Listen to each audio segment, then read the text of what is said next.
नस्र मिनल्लाह व फ़तन क़रीब। मैं आज आपके बीच में जो आया हूँ वो ये बताने के लिए कि सबसे पहले तो मैं आप सभी लोगों का शुक्रिया अदा करना चाहता हूँ। 10 साल से आप लोगों ने मुझे ये मौका दिया एक बार आपके शहर की नुमाइंदगी एक आमदार की हैसियत से करने का, और उसके बाद 5 साल एक खासदार एक सांसद की हैसियत से काम करने का आपने मुझे मौका दिया।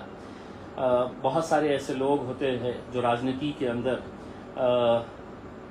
इस मुकाम तक पहुंचने के लिए सालों साल मेहनत करते हैं, लेकिन ये मुकाम उन्हें मिलता नहीं है। ये तो आप लोगों की मोहब्बत थी, ऊपर वाले का करम था, और एक ईमानदार हमारी कोशिश थी कि जिसकी वजह से आज हमने 28 दिन पहले मैं आया था पूना शहर से, और यहाँ पर ये ऐलान किया गया था कि मैं एमएलए का इलेक्शन लड़ूंगा। आप लोगों ने भरपूर तायीद की, साथ दिया, और उसी का नतीजा है कि मैं 28 दिनों के अंदर एमएलए बन गया। फिर जब एमपी की बात आई तो 22 दिन पहले ये फ़ैसला लिया गया कि इलेक्शन लड़ेंगे हम, इम्तियाज़ जलील इलेक्शन लड़ेगा, और असद साहब ने मुझे मौका दिया, और फिर एक बार ज़िले की पूरी आवाम ने मेरा साथ दिया और मैं एमपी बन गया। 2024 का इलेक्शन आया, हमने बहुत ईमानदारी के साथ मेहनत की, दिन रात हमने काम किए, और काम की बुनियाद के ऊपर हम लोगों के बीच में गए। हमने ना तो कभी जात, धर्म, मज़हब या ऐसे मुद्दे जिसका आम जिंदगी से, आम लोगों से कोई ताल्लुक़ नहीं होता है, उन मुद्दों को कभी हमने हाथ नहीं लगाया। हमने हर एक धर्म के, हर एक मज़हब के लोगों को साथ में लेकर चले, और बड़ी खुशी है कि इलेक्शन के अंदर इतने सारे लोग जो हमारे साथ जुड़े हैं। जीत और हार क्या होती है ये इसका फ़ैसला तो लोग तय करते हैं यकीनन, लेकिन जितनी मोहब्बत मुझे मिली है इन 10 सालों के अंदर मैं लफ्ज़ों में बयान नहीं कर सकता हूँ। बहुत सारे मुझे चाहने वाले लोग ये उम्मीद लगाए बैठे हैं, मेरा भी यकीन है कि इंशाअल्लाह हम कल जीतेंगे। ये अलग बात है कि एग्ज़िट पोल कुछ अलग बता रहा है, लोगों के अंदर चर्चा कुछ अलग हो रही है, लेकिन एग्ज़िट पोल पिछले टाइम में भी मेरे हक़ में था, ऐसा नहीं है। एग्ज़िट पोल पिछले 2019 के अंदर भी कहते थे कि इम्तियाज़ जलील का जीतना बड़ा मुश्किल सा है। तो मैं बहुत ज़्यादा एग्ज़िट पोल के ऊपर यकीन नहीं रखता हूँ। सीक्रेट बैलेट है, किसने किसको वोट दिया है किसी को कोई पता नहीं चलता है। कई ऐसे परिवार है जहाँ पर पति ने किसी एक को दिया है, पत्नी ने किसी एक को, और बच्चों ने किसी तीसरे को वोट दिए हैं। तो ये कहना बड़ा मुश्किल सा है, पता नहीं है एग्ज़िट पोल किस बुनियाद के ऊपर निकाले जा रहे हैं करके, लेकिन हमारा यकीन है कि हम लोगों ने जिस तरीके की मेहनत किए है, इतना एक बात कहना चाहूँगा, जीत और हार जो भी फ़ैसला है ये हमारे किस्मत में अगर होगा, अगर अल्लाह ने हमारे किस्मत में ये लिखा है कि इम्तियाज़ जलील दोबारा आपका नुमाइंदा बनना है, तो फिर दुनिया की कोई ताकत नहीं रोक सकती है। हम उस मुकाम के ऊपर ज़रूर पहुँचेंगे। और अगर खुदा न करे, अगर समझ लीजिएगा कि कुछ फ़ैसला हमारे हक़ में नहीं आता है, तो भी मैं अपने नौजवानों से ये अपील करना चाहूँगा कि देखिए, इलेक्शन है, कोई ज़िंदगी और मौत तक की बात नहीं है। एक बात यह है कि अगर हम जीते इंशाअल्लाह अल्लाह करीम से, तो यकीनन बहुत सारे लोगों की मेहनत, बहुत सारे लोगों की दुआएं इसके अंदर काम आएगी। बहुत सारे जाति धर्म के, और ख़ास तौर से इस ज़िले के ये जो यंगस्टर्स हैं, उन्होंने जिस तरीके से मेरा साथ दिया है, अलग अलग जाति धर्म के, तो मैं उनका तहे दिल से शुक्रिया अदा करना चाहूँगा। मैं इस ज़िले से, शहर से बहुत मोहब्बत करता हूँ, इसको डेवलप करना चाहता हूँ, लेकिन इसके बावजूद भी इलेक्शन के अंदर क्या क्या चलता है ये आप अच्छी तरह से जानते हैं। अगर किसी वजह से समझ लीजिएगा कि इलेक्शन हमारे हक़ में नहीं आता है, तो भी इसका मतलब ये नहीं है कि आप हर चीज़ आपके ख़िलाफ़ हो गई है, और बहुत ज़्यादा मायूस होने की ज़रूरत नहीं रहती है। यकीनन जो मेहनत करते हैं, जो उम्मीद लगाए हैं, जो जश्न की तैयारी कर रहे हैं, उनको मायूसी होगी, लेकिन मुझे पूरा यकीन है इंशाअल्लाह आपको ऐसी मायूसी कल नहीं मिलने वाली है। लेकिन इलेक्शन है, सीक्रेट बैलेट है, क्या भी हो सकता है, कुछ भी हो सकता है। इसे मद्देनज़र रखते हुए हम बहुत पॉजिटिव फ्रेम से हमने जाना चाहिए। जीते तो ऐसा कोई हरकत नहीं करना चाहिए कि जिसकी वजह से किसी दूसरे कैंडिडेट को या उसके चाहने वालों को या किसी और समाज को ऐसी कोई हम नारे ना लगाए कि जिसकी वजह से उन्हें ठेस पहुँचे। और खुदा न करे अगर हमारे हक़ में नहीं आता है तो भी हमें बड़ा सब्र के साथ काम करना है और ये समझ के चलना है। देखिए कि जिस ईमान के ऊपर हमें यकीन है, ये समझने का कि अल्लाह ने अगर यहाँ पर हमें कुछ नतीजे नहीं दिए हैं तो हो सकता है इसके पीछे कोई एक अलग मसलहत होगी, ऊपर वाले की अलग चाह होंगी और इससे बेहतर कुछ करना चाहता होगा ऊपर वाला, तो इस वजह से ये हुआ है। तो इस बात का यकीन तो हमें ईमान के ज़रिए मिलता ही है, उसको पुख्ता रखिएगा, उसको ज़िंदा रखिएगा उसमें। लेकिन हाँ, एक बात मैं ज़रूर कहना चाहूँगा, खुदा न करे अगर ये रिज़ल्ट हमारे हक़ में नहीं आता है, मैं कुछ लोगों का नाम ज़रूर यहाँ पर लेना चाहूँगा जिन लोगों ने एड़ी चोटी का जोर लगा दिया मुझे हराने के लिए, और ये शहर के अंदर इसी बुनियाद के ऊपर घूम रहे थे कि हमें भाजपा को हराना है, उन्हें सत्ता में आने से रोकना है, इस वजह से इम्तियाज़ जलील को यहाँ पर हराना है। और यहाँ पर बहुत सारे लोग जो 2014 में निकले थे, 2019 में निकले और 2024 के अंदर, इनका काम धंधा ही यही है कि वो लोग इसी तरह का काम करते रहते हैं। खुद तो आगे बढ़े नहीं है, लेकिन कोई अगर आगे बढ़ता है तो उसे नीचे कैसे दिखाना चाहिए, गिराना चाहिए, उसके लिए यकीनन ये लोग कोशिश करते रहते हैं। लेकिन अक्सर नीयतों पर भी दारोमदार होता है। इलेक्शन के देखिए, एक तो सबसे पहला ये है कि जो इतने साल हो गए, मेरे हिसाब से 200-300 साल से ज़्यादा का वक्त हो चुका है, आज भी लोग जो है टीपू सुल्तान को जिन लोगों ने ख़त्म किया था, उनकी साजिश जो रची गई थी, उसके पीछे मीर सादिक और मीर जाफ़र को आज भी लोग याद करते हैं। तो हमारे शहर में भी ऐसे मीर सादिक और मीर जाफ़र मौजूद है। ये बड़े अफसोस के साथ कहना पड़ता है, जिन्होंने जब 44 साल के बाद 40 साल के बाद हमारी क़यादत दोबारा खड़ी हुई तो उसे कैसे ख़त्म किया जाए, यही मीर सादिक और मीर जाफ़र का काम है। उसमें मैं हार जाऊंगा तो इसका मतलब ये नहीं है कि मैं ख़त्म हो जाऊंगा, लेकिन ज़िंदगी भर तुम अपने दामन के ऊपर ये दाग लेकर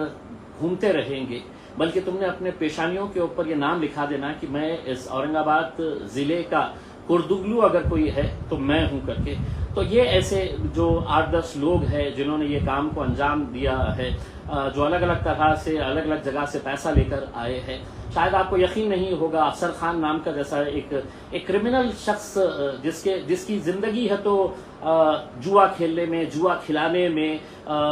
थिएटर के सामने ब्लैक करने में चली गई है, ये अच्छी तरह से जानता है, और जिसने उसे टिकट दिया है वो भी अच्छी तरह से जानता है कि ये कभी जीतने वाला नहीं है। लेकिन मुझे हराने के लिए इस मैदान में उतारा गया था, और ये शख्स ने, मैं आपको पूरी जिम्मेदारी के साथ कहता हूँ, इसने भाजपा से भी पैसे उठाया,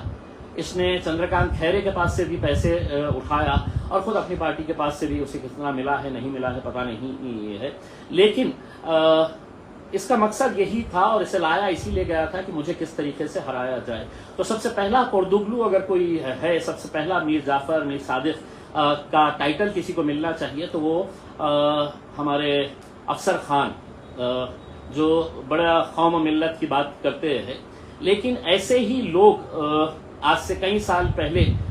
टीपू सुल्तान के दौर में भी थे, और हमारी क़यादत को ख़त्म करने में ये ऐसे लोगों का बहुत बड़ा हाथ है। उसी के साथ साथ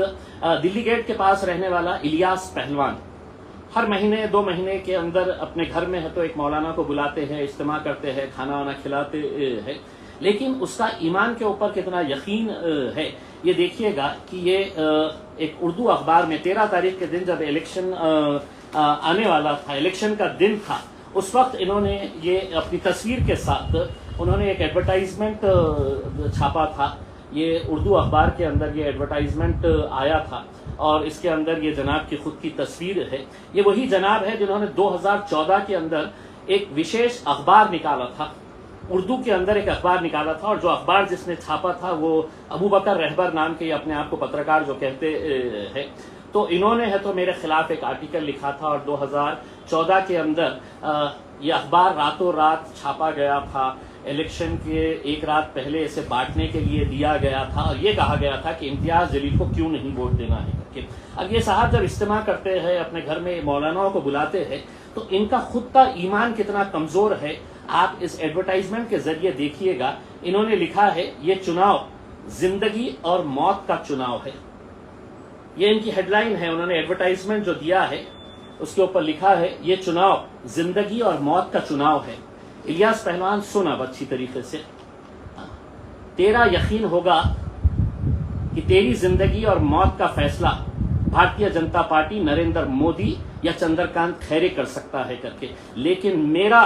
मौत का, मेरी जिंदगी का फैसला जो है वो मेरा रब करता है। और अगर तेरा ईमान इतना कमजोर है तो दोबारा अपने घर के अंदर वो महफिल सजाना नहीं जहां पर तू मौलानाओं को बुलाकर वहां पर उनकी इस्तेमा लेता है, दीन हदीस की बातें करता है और वहां पर लोगों को खाना वाना खिलाता है। कोई मौलाना जब तेरे पास आए तो पूछना उनसे कि मेरी जिंदगी और मौत का फैसला नरेंद्र मोदी करेगा, चंद्रकांत खैरे करेगा, देवेंद्र फडणवीस करेगा, योगी करेगा या मेरा रब करेगा। उसमें अगर तेरा ईमान और उसके साथ जो और कोरदुगलू जो बैठे हुए हैं जिन्होंने अपनी तस्वीरें दी है, उसमें एक लोटा कारंजे का ये सालिक हसन खान, इसका पूरा हिसाब किताब जो है मैं बताऊंगा कि ये साहब के क्या क्या कारोबार है।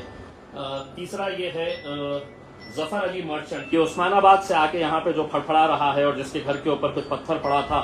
तो 10 मिनट के अंदर उसने बोल दिया था कि ये पत्थर इम्तियाज जलील ने मारा था। और मैंने उस वक्त भी ये कहा था कि इम्तियाज जलील तेरे घर पे पत्थर मारने के लायक नहीं है। उसमें जिस दिन मेरी सनकी तो मैं क्या करूंगा, जफर मर्चेंट तेरे को अच्छी तरीके से बता रहा हूँ, तू उस्मानाबाद से आया हुआ है और यहाँ पर ये अपने आप को एक दाढ़ी, सफेद दाढ़ी और टोपी पहनकर जो अबू बकर रहबर साहब जिन्होंने 2014 में मेरे खिलाफ आर्टिकल लिखे थे वो है। और एक कोई परवेज अली है जिसकी एक दुकान यहाँ पर कुछ कांच वांच की दुकान है या तो ये लोगों की अपनी तस्वीरें है। तो ये जितने के जितने है इन्होंने अपने पेशानियों के ऊपर लिख लेना अगर हमारी क़यादत नहीं आती है। और दूसरा एक बड़ा कोरदुगलू जो है जिसने है तो ये उर्दू अखबार के अंदर अपनी तस्वीर के साथ छपाया है, शोएब हाशमी, और एक बड़ा डॉक्टरों का ग्रुप तैयार किया। उसके भाई ने है तो एक इंडिया अलायंस को कैसे जिताना चाहिए करके लोगों के जहनों के अंदर बात डाला और यही बता रहा था कि हमें इंडिया अलायंस को जिताना है तो इम्तियाज जलील को यहाँ से हराना है करके। अब जो आंकड़े आ रहे हैं, मैं भी यही कहता था कि सारे हिंदुस्तान में तुम पूरी सीटें जीत जाओ, लेकिन औरंगाबाद की सीट से तुम्हें क्यों इतनी तकलीफ है। दरअसल ये लोग खुद सियासत के अंदर आगे बढ़ना चाहते हैं, बढ़ना चाहिए, मेरी कोई इसके अंदर कोई मुखालिफत नहीं है, लेकिन अगर कोई ऊपर जा रहा है और अपना ही भाई ऊपर जा रहा है तो उसे नीचे कैसे खींचा जाए करके उसमें तो ये काम ये हमारे शोएब हाशमी जो डॉक्टर है, एशियन हॉस्पिटल का डॉक्टर है ये, और इसने जिस तरीके का काम, मेरे हिसाब से कल मैं जीतूं या हारूं लेकिन अपने पेशानी के ऊपर लिख के लगाना और शहर के अंदर घूमना कि इस जिले का कोरदुगलू मैं हूं करके, क्योंकि इस जिले की इस शहर के राजनीतिक इतिहास का जब सफर लिखा जाएगा उसमें तो सफर के अंदर मेरा नाम छोटे अक्षरों में लिखना चाहिए और ये कोरदुगलू का, ये मीर सादिक का, ये मीर जाफर का नाम जो है वो बड़े अक्षरों के अंदर लिखा जाएगा कि जब 44 साल हो गए थे हमारी क़यादत को, उसके बाद ये लोगों ने किस तरीके से साजिशें रची थी मुझे हराने के लिए, और नतीजा क्या हुआ है। ना इनकी पार्टी जीत रही है हिंदुस्तान लेवल के ऊपर और ना इनका इकलौता एक जो खासदार पूरे महाराष्ट्र के अंदर आया है उनको हराने के लिए ये क्या किए है करके उसमें। तो मेरा यही कहना है कि इलेक्शन आएंगे, इलेक्शन जाएंगे, कोई जीतेगा कोई हारेगा, उसमें मैं हो सकता है कि आगे मैं रहूं ना रहूं करके, लेकिन कहीं ना कहीं आप ये सोचिएगा कि इतने साल लग गए हमें अपने इत्तेहाद के बल के ऊपर अपनी क़यादत खड़े करने का, और आज उसी इत्तेहाद को तोड़ने के लिए किसी ने पैसे लेकर पैसों की लालच के अंदर ये एक ऐसा खेल खेला है करके किसी ने जिंदगी और मौत का सवाल बना दिया ये इलेक्शन का उसमें। आप सोचिएगा कि इनका ईमान कितना कमजोर है कि ये कहते हैं कि ये इलेक्शन जिंदगी, अरे हम जब तक है जिंदा है हम लड़ते रहेंगे उसमें, और ये लड़ने का हमें इख्तियार जो है यही इलेक्शन की वजह से मिला था और हम जाकर वहां पर तेज आवाज के अंदर लड़ते थे पार्लियामेंट के अंदर, और इंशाल्लाह अल्लाह ने मौका दिया तो आगे भी लड़ते रहेंगे। तो जाते जाते इतना कहना चाहूँगा, अर्श वाले मेरी हिम्मत संभालना, क्योंकि दुनिया वालों की बड़ी हसरतें हैं मुझे गिराने की। मैं तो तमाम नौजवानों से एक बार फिर अपील करूँगा कि अपनी उम्मीद को ज़िंदा रखिए, अपने यकीन के ऊपर और जिंदा आप मजबूत रहिएगा, इबादत करिएगा, आप दुआ करिएगा, उसमें दुआओं में बहुत ताकत होती है, और इंशाल्लाह जो भी नतीजा आएगा उसके अंदर हम उसे सर आंखों पर कबूल करेंगे और बहुत बहुत शुक्रिया।